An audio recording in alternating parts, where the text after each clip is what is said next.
You have reached the Louisiana Department of Health Adult Protective Services Abuse Neglect Hotline. If this is a life-threatening emergency, please disconnect and dial 911 immediately, and then contact the APS hotline to provide your report information. This hotline receives reports of abuse, neglect, and the exploitation of vulnerable and disabled adults between the ages of 18 and 50.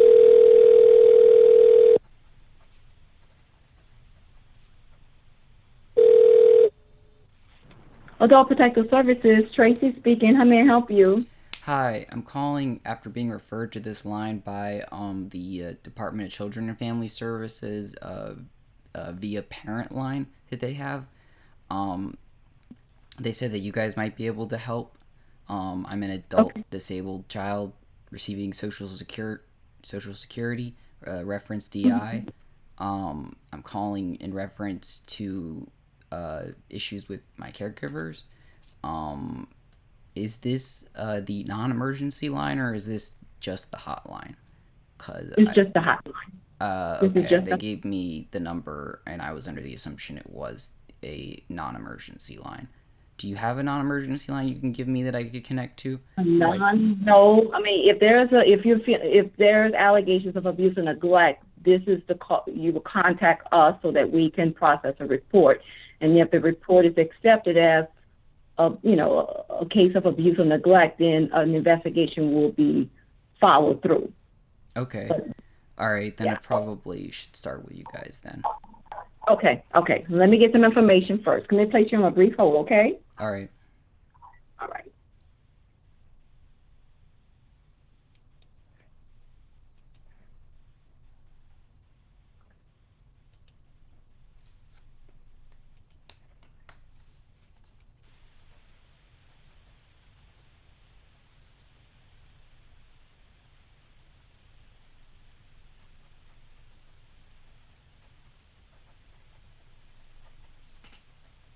Sir. All right, I'm ready to take your report. What is your first name? Jeffrey, Jeffrey. Okay, last name? Bodin, Bodin. Bodin? Yes, ma'am. Okay, all right, just want to make sure. All right, and a number that you can be reached, Mr. Jeffrey? To leave a message on would be 9. Well, do you mean like immediately, like an immediate number? Well, if the case is accepted and you're assigned an investigation, then the next step would be the investigator will contact you. You're the reporter. You're the person being abused, correct? Yes. Okay, yeah. So we need to make sure we have a number that you can be reached.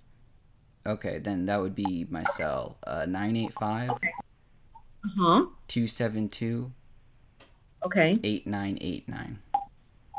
8989. Okay. All righty. Okay. And you have an address, Mr. Jeffrey, where you can that's 528 Beauchene Drive. Ocean Beauchene. Drive. Okay. BEAU space CHENE space Drive. DRIVE. Okay, I'm sorry. We got cut off. I was getting some incoming calls coming through, some emails, so I just got that. All I got is 528 Ocean Drive. Beauchene. BEAU. Oh, Beauchene. Okay, yes, I'm sorry. No, that's fine. It cut off. It's fine. Okay, all right. So it's BEAU. Yes, ma'am.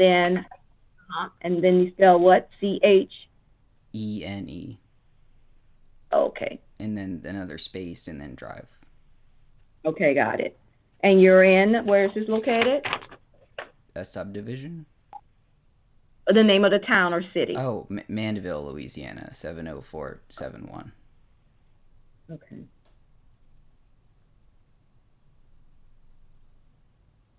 Okay. All right. And a date of birth for you? 5/22/97. All righty. Race and sex? White, male. Okay. Marital status, single, married, divorced, or widow? Never married, single. Okay. All righty. And medical condition, primary conditions that you have.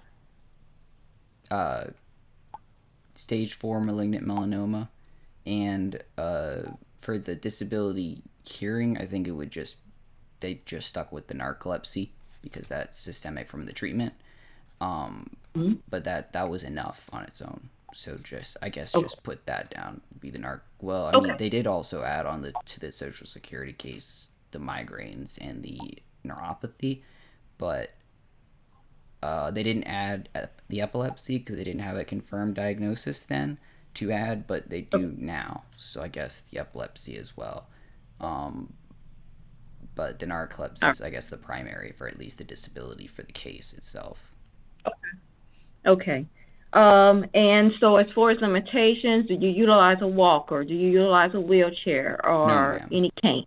No, okay. No. Do you have any speech impairments or hearing or vision impairments? No, but I have noticed I do kind of have a speech impediment whenever it's really, really cold and there's no heat. And like, I kind of was watching a video of myself earlier this year when that did happen. I didn't know that I wasn't able to really talk very well, but I wasn't able to really talk very well. And so that was clearly an impediment there.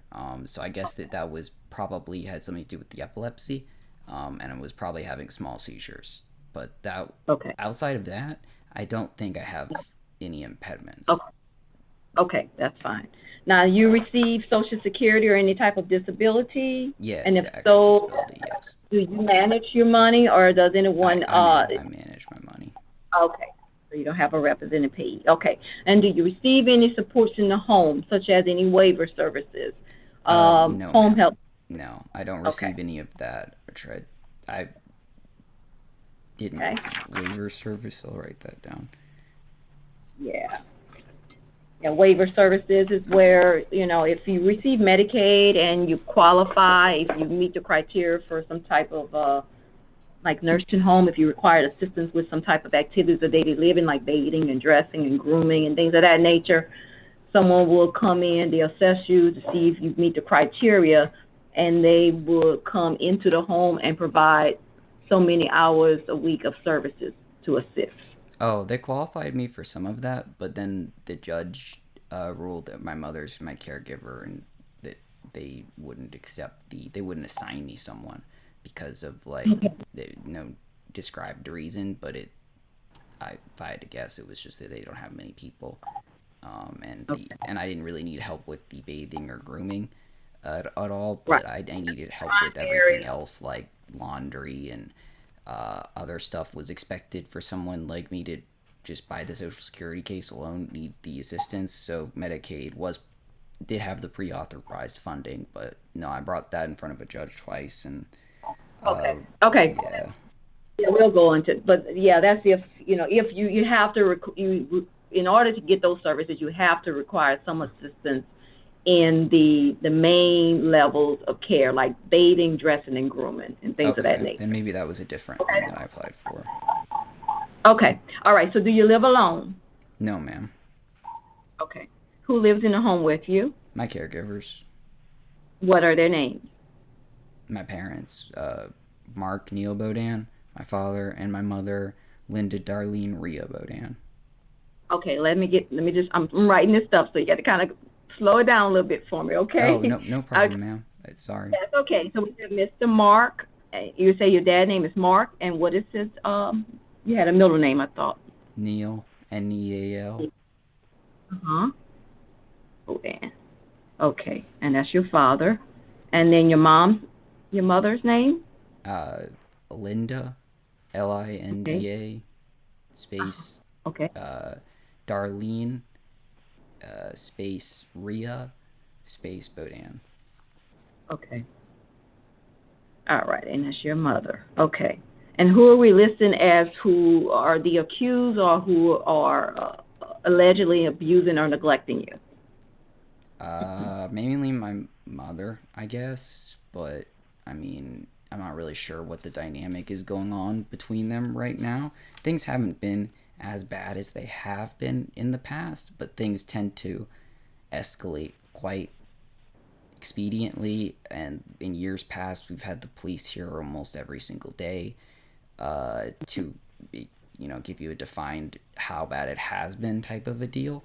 And so I guess that's why I'm talking to y'all now. In this last year, I'd say my mother's had definite issues that I've noticed with alcohol. And she's done a few things in the last few months that have just kind of been to showing to where I guess I just needed to probably a few months ago call you guys. And hello.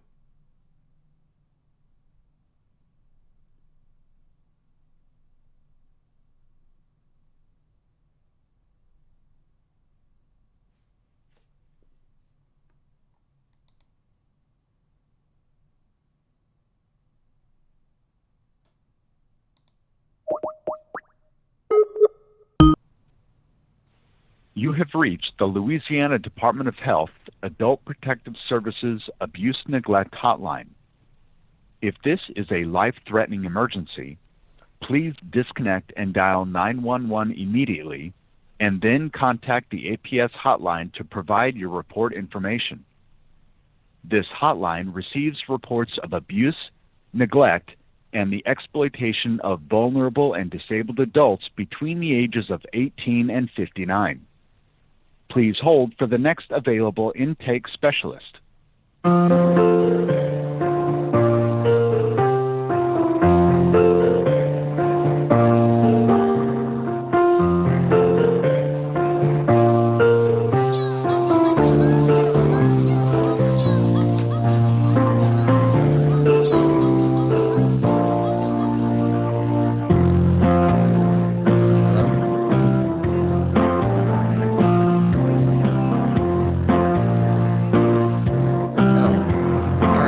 Yeah, that's fine. Yeah, I think it's the weather, probably.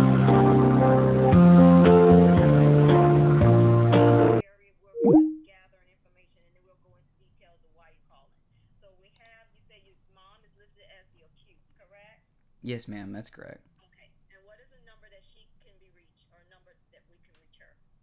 985-264 5277.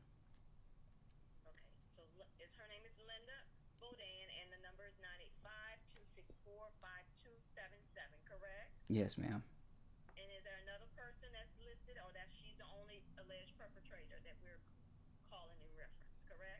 Yeah, probably just her. Yeah.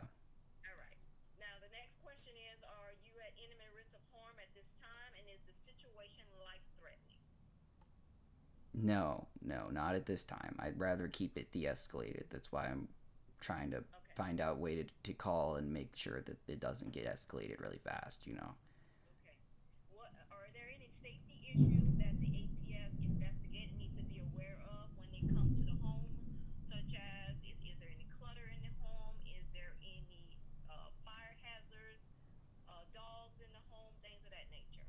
There's some cats. There's no dogs. There's no other pets. There's no other animals. There's no issues with vermin. There's no issues with mold. There's no issues with clutter. There's no fire. There's no blockages or blockades or anything like that. There shouldn't be anything like that. The only thing would just be that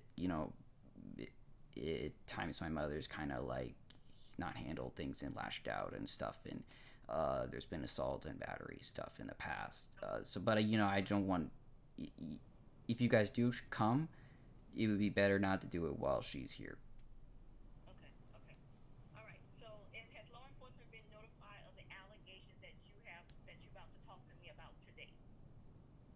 Yeah, I mean, I've sent a tip in about alcohol and her not buying food that she's paid for. That was in probably February, and that was when things weren't very good.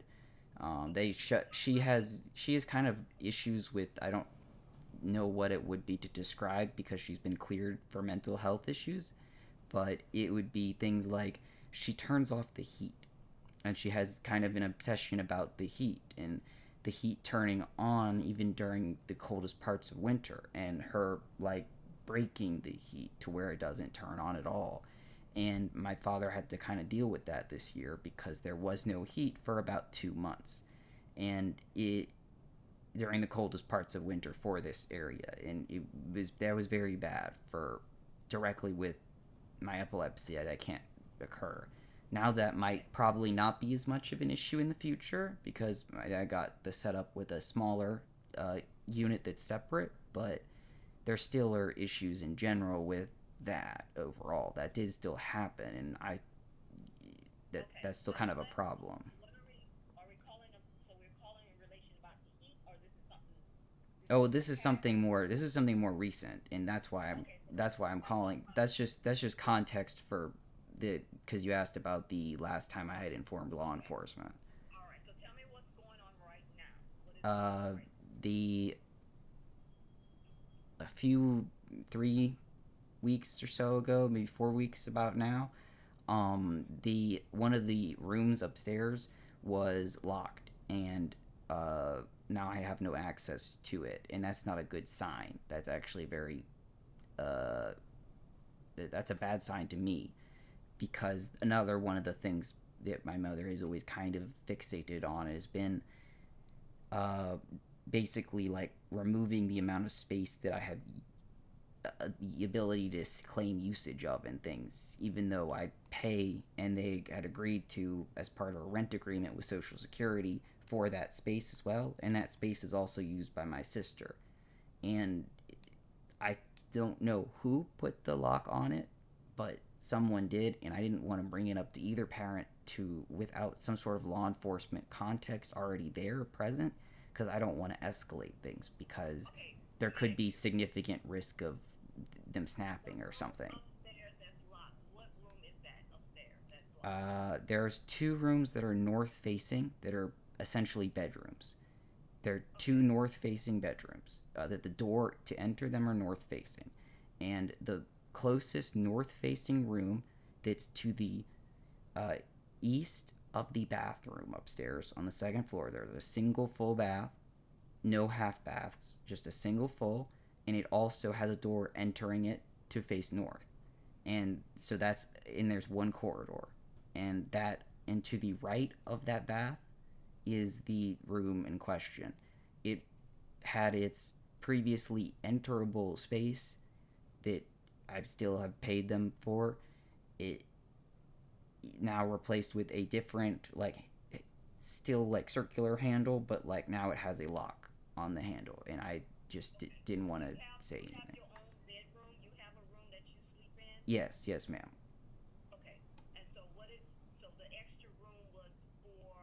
It was just a general purpose room. We usually just have guests over and things, and I've had that, and my sister has too. Just in the last month, my sister had her boyfriend over and her from her coming home from university in that space. So it's not like it doesn't get utilized. It's just that and then following that with no notice given or any explanation or any just kind of not in a normal way, but just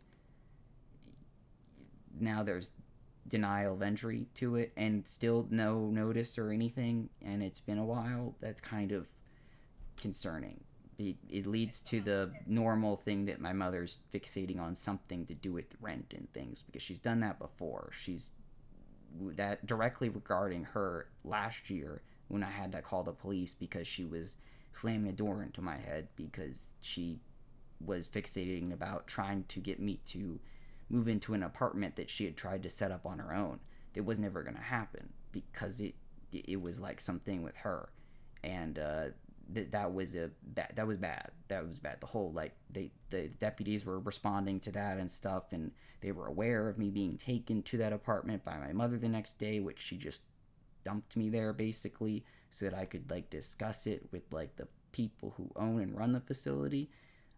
And it wasn't like an assisted living facility or anything. It was a normal apartment complex that which I clearly didn't qualify for. That they were definitely not going to, allow me to be there, especially considering the circumstances.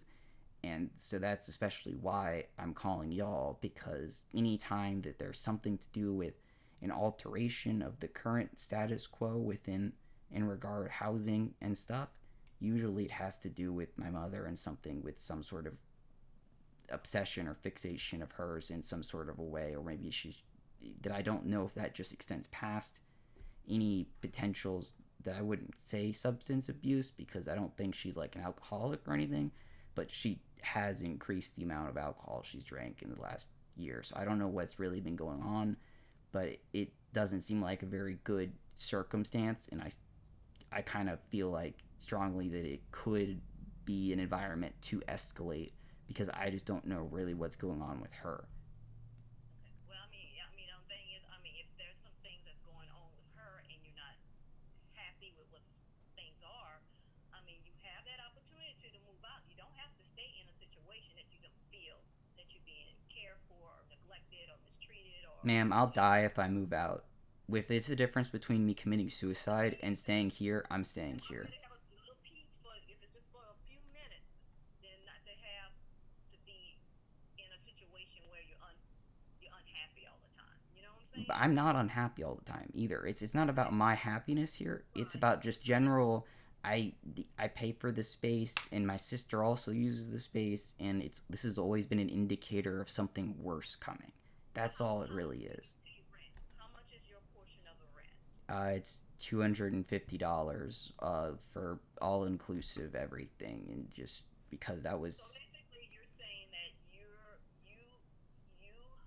let me make sure I understand, because I need to make sure how I'm going to process this report. So you're saying that you pay $250 per month, correct? Yes, ma'am. To basically have access to the whole house, and you're saying that they're. Well, no, not my parents' room, not their rooms, not their bathrooms. Right, but I'm saying that for the areas that you're concerned about when you're talking about the upstairs that's being locked, that you don't have access to it. Yeah, basically the house. Yeah, the house would include that room. It wouldn't necessarily include my sister's room though. That's always had a lock on it. And what did they say? Did you talk to them about? No, that's why I contacted the DC, the Department of Children and Family Services through their other line, and then they referred me to y'all. I wanted to make sure that I had more information and some sort of a thing in first, just so that I wasn't talking to them and then they lash out, or they escalate things and then things get worse, because that could happen. That has happened in the past when I've tried the whole talking to them at first type of a thing. Usually I am less able to then sufficiently respond in a less escalatory way with like the aid of like law enforcement and stuff. It always ends up going much farther than it ever should have, just because they'll just do things, and that's what I'm trying to avoid, is trying to limit my and their direct interaction with some sort of conflict that will definitely occur if this is that instance, because this isn't the kind of a thing where I could just talk to my father about and he'd be reasonable about or something.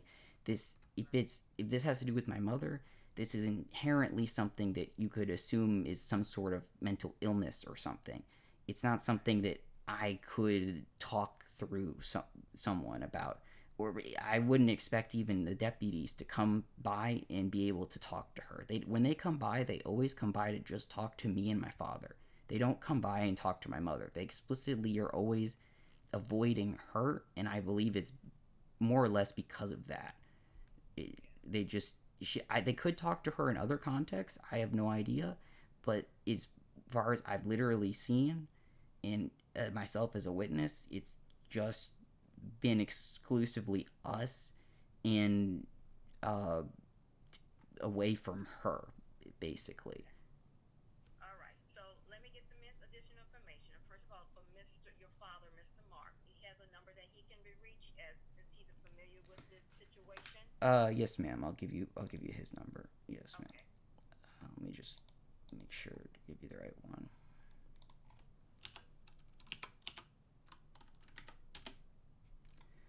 His mobile is 985 237 8363.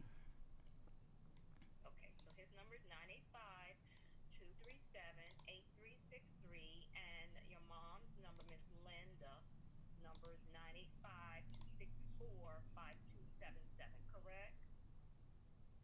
Yes, ma'am. That's Correct? correct. Okay, just want to make sure I have that information. Okay. Another question I need to ask is related to COVID screening questions. In the last 2 weeks, have you or anyone in the family have been diagnosed with COVID or have had any symptoms of COVID, such as coughing or travel out of the country? My mother was diagnosed with it, but that was during the pandemic. The real. No, I'm talking about just only in the last 2 weeks. Oh, only in the last 2 weeks. Oh, no, no. Okay, okay. Highest level of education for you, Mr. Some college. Okay. Are you a veteran? No, no, not a veteran. Alrighty. All right. Is there anything else I need to add before I end this call so I can process this report? Um, my parents are very educated, so I mean, I don't know if that's a notation, but that's that. They worked in law. My father's a lawyer. My mother's a paralegal. She doesn't practice, and I don't think she holds a license for that since I was born. But I don't know if that's a sub, if that's a notation that's added. Sometimes that matters.